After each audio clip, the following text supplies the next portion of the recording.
जय सनातन धर्म की प्रिय सनातनियों, आप सभी का स्वागत है हमारे इस कार्यक्रम में।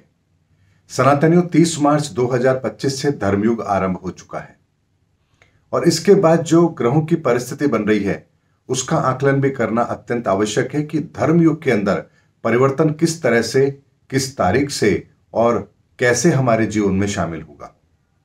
तो सनातनियों, 30 मार्च 2025 के बाद जो ब्रह्मांड में अब अगला इवेंट बनने जा रहा है वो 25 अप्रैल 2025 को बनने जा रहा है, जब राहु और केतु के मध्य में सारे ग्रह आ जाएंगे।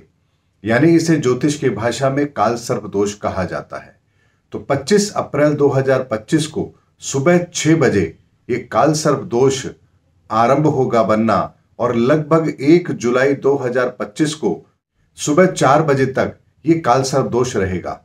लेकिन 25 अप्रैल 2025 से लेकर 1 जुलाई 2025 के मध्य में 2 बार ऐसी परिस्थिति आएंगी जब ये काल सर्प दोष खंडित भी होगा, क्योंकि चंद्रमा 15-15 दिन के लिए इन दोषों को खंडित जरूर करेगा। ऐसे में जो 15 दिन के लिए जो काल सर्प दोष खंडित हो रहा है ये हमें कुछ राहत तो जरूर देगा। लेकिन 25 अप्रैल 2025 से 1 जुलाई 2025 के मध्य में जो एक काल सर्प दोष बन रहा है ये इस बात को बताने के लिए पर्याप्त है कि इस समय पर इस धरती पर जो सुधार प्रक्रिया 30 मार्च 2025 से यानी धर्मयुग के लिए आरंभ हुई है उसके प्रमाण हमें इस धरती पर एप्लीकेबल होते हुए नजर जरूर आएंगे। राहु और केतु के मध्य में सभी ग्रहों के आने का मतलब ही यह होता है कि जिन जिन ऊर्जाओं ने जो जो काम करना है वो काम पूर्णतया अब आरंभ हो चुका है, ये इस बात का प्रमाण होता है। ऐसे में धर्मयुग के लिए जितने भी सुधार की आवश्यकता है, जिस भी ऊर्जा के सुधार की आवश्यकता है, यानी सूर्य हमारी आत्मा का कारक है तो हमारी आत्मा की शुद्धि का कार्य यानी हमारे भीतर ऐसे सद्गुणों का बीज रोपित होना जो हमें कहीं ना कहीं ईश्वर के प्रति एक समर्पण भाव दे, ये यहां पर प्रभाव आपको दिखने को आरंभ हो जाएंगे। चंद्रमा के कारण से हमारे मन की स्थिति 2 तरीके से होगी। जो लोग सत्य के मार्ग पर हैं उनको अपने भीतर एक शांति का अनुभव होगा और जो अभी भी इस धर्म युग को समझ नहीं पा रहे हैं उनके मन के अंदर इतनी बेचैनी और इतनी घबराहट होगी कि उन्हें समझ में ही नहीं आएगा कि आखिर वो करें तो क्या करें।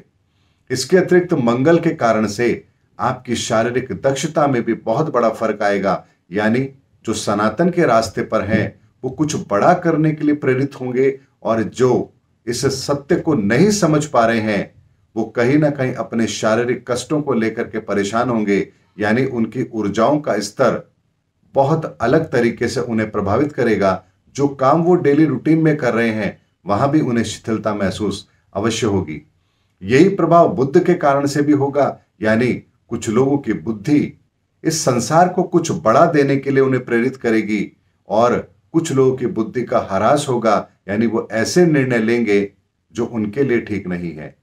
बृहस्पति के कारण से कुछ लोगों का धर्म के प्रति विश्वास, सनातन के प्रति विश्वास बहुत तेजी से बढ़ेगा और कुछ लोग इस सनातन की बातों को इग्नोर करेंगे और अपने उसी पुराने ढर्रे पर चलेंगे। शुक्र के कारण से भी कुछ लोग आर्थिक तौर पर प्रगति करेंगे और कुछ लोग ऐसे होंगे जिनकी मूल्यों का ह्रास होगा, यानी जिनकी संपन्नता में बहुत तेजी से कमी आएगी। शनि के कारण से भी ये प्रभाव आपको देखने को मिलेगा। यानी अब तक जिन लोगों को न्याय नहीं मिल रहा था अब उनको न्याय मिलेगा और जो लोग अब तक न्याय के साथ खिलवाड़ कर रहे थे उनके लिए सजा का प्रावधान होगा।